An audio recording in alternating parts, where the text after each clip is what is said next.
Assalomu alaykum do'stlar. Bu videoda pul kvadranti haqida gapiramiz. Videoni oxirigacha ko'rib, odamlar va pul haqidagi yangi bilimlarga ega bo'lasiz yoki bilimlaringizni mustahkamlaysiz. Demak, boshladik. Robert Kiyosaki talqini bo'yicha odamlar hayotda 4 xil bo'lishadi. Bular yollanma ishchilar, professionallar, biznes egalari va investorlar. Yollanma ishchilar ma'lum bir ishni ma'lum bir maosh evaziga bajarish uchun ish beruvchilar tomonidan yollanadigan odamlar. Odatda bu toifadagi odamlardan professionallik darajasi talab qilinmaydi. Bu toifaga qorovul, buxgalter va oddiy sotuvchini misol qilib keltirsak bo'ladi. Bular kuniga o'rtacha 10 soat ishlaydi va taxminan oyiga o'rtacha 700 ming so'm pul topadilar. 100% harakatingiz va yollangan ishingiz ko'paytmasi daromadingizga teng. Ya'ni, agar siz bu toifada bo'lsangiz, bor vaqtingiz va kuchingizni ishga berib, mana shu ish orqali daromad olasiz. Aytib o'tilgandek, siz yollanib oylikka ishlaydigan shaxssiz.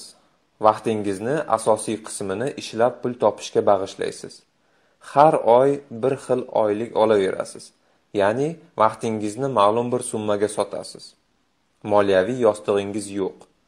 Moliyaviy yostiq bu ishlamasangiz ham yaxshi yashashingizga yetarli miqdorda pul keltiradigan narsa. Agar siz ishingizdan yoki faoliyatingizdan ayrilsangiz, pulsiz qolasiz. Chunki moliyaviy yostig'ingiz mavjud emas. Keyingi toifadagilar professionallar. Bu nom ostida biz tadbirkorlar, mutaxassislar, boshqaruvchilar, hunarmandlar va o'z sohasining ustalari bo'lgan odamlarni nazarda tutamiz. Misol qilib, stomatolog, psixolog, dizayner yoki tadbirkorni keltirishimiz mumkin. Bularning vaqti qimmatroq turadi. Ba'zilariniki esa juda qimmat bo'ladi. Masalan, professional sportchi yoki dizaynerniki. Bular kuniga o'rtacha 6 soat umrini ishga bag'ishlaydi va o'rtacha oyiga 5 million so'm pul topadilar. Agar siz professionallar toifasiga kirsangiz, demak, sizni shaxsiy ishingiz bor. Ishingizdan ayrilib qolishdan qo'rqmaysiz. Siz kamyob xodimsiz. Hamma yerda ham sizga talab bor va yo'lingizni topib keta olasiz.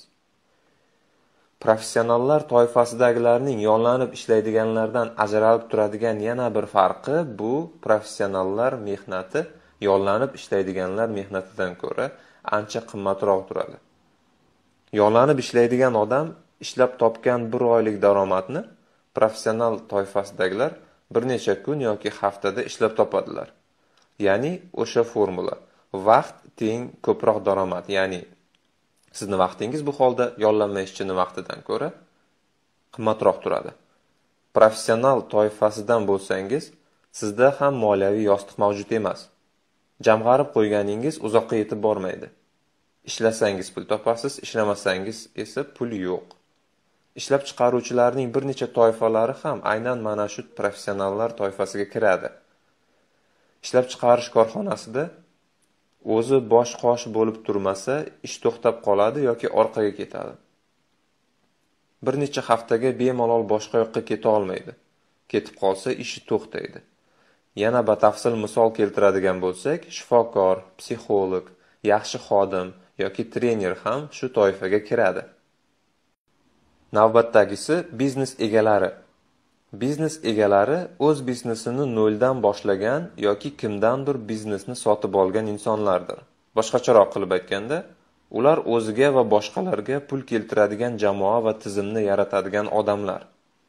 Agar siz biznes egasi toifasiga kirsangiz, demak, sizning daromadingiz sizga ishlayotgan odamlarga bog'liq. Qanchalik yaxshi mutaxassislarni yollagan bo'lsangiz, shunchalik yaxshi daromad olaverasiz. Buni formulada ko'rsatadigan bo'lsak, bir o'zingiz 100 ta odamni boshqarishingiz mumkin. O'sha 100 ta odam sizga ishlaydi. Bu ko'rsatkich 10 ta, 20 ta bo'lishi ham mumkin. Muhimi, ular siz yo'q bo'lgan paytingizda ham ishni bemalol davom ettira olishadi. Qisqa qilib aytganda, siz o'zingiz uchun ishlaydigan tizim va odamlarga egasiz. Tizim deganda ishlab chiqarish, xizmat ko'rsatish va boshqa turdagi tashkil etilgan faoliyatlar nazarda tutilyapti.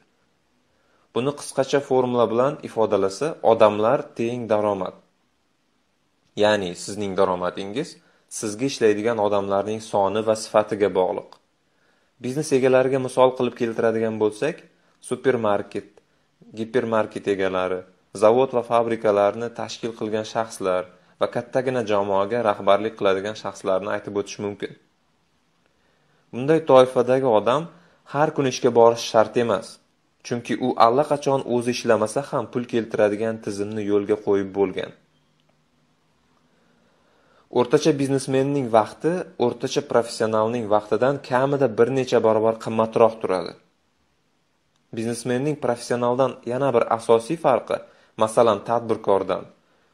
Bu uning xohlagan paytida bir necha oylik ta'tilga bemalol chiqib keta olishidadir. Ya'ni, tadbirkorning biznesi usiz ishlamasa, biznesmenniki esa aksincha. Nafaqat ishlaydi, balki rivojlanadi ham. Biznes egalari passiv daromadga egadirlar. Passiv daromad deganda egasining ishtirokisiz bir yoki bir nechta joydan doimiy kelib turadigan pul oqimini nazarda tutyapmiz. Biznes egalari aynan mana shunday turdagi daromadga ega. Keyingi toifadagilar bular investorlar. Ko'chmas mulk va boshqa tayyor biznes tizimlariga katta miqdorda pul tikib daromad oluvchilardir. Soddaroq qilib aytganda, pullarning foiziga bemalol to'kin hayot kechiradigan odamlar. Agar siz investor bo'lsangiz, demak, pullar sizga ishlaydi. Ya'ni ma'lum bir biznes yoki loyihaga pul tikib, uni ma'lum bir daromadi bilan qaytarib olaverasiz. Investorlar ham tabiiyki passiv daromadga ega.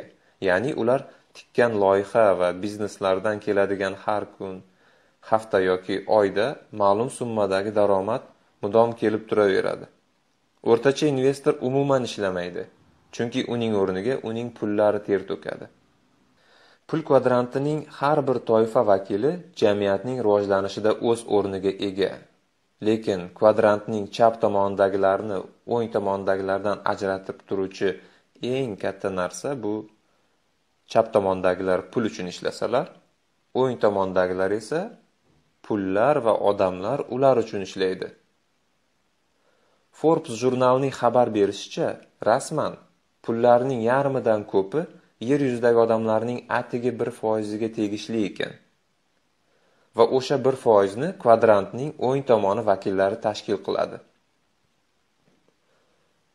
Bularga misol tariqasida Carlos Slim, Bill Gates, Elon Musk, Mark Zuckerberg va Alisher Usmonov kabi boshqa odamlarni keltirish mumkin. Shu o'rinda bir qiziq savol paydo bo'ladi. Qanday qilib shu 1% ni tashkil qiluvchi odamlar toifasiga kirsa bo'ladi?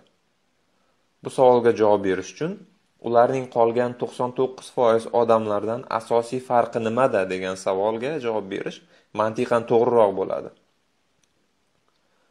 Albatta ular avliyo yoki to'rqo'lli emas. Shunchaki ular boshqacha fikrlaydi. Ular boylarcha fikrlaydi.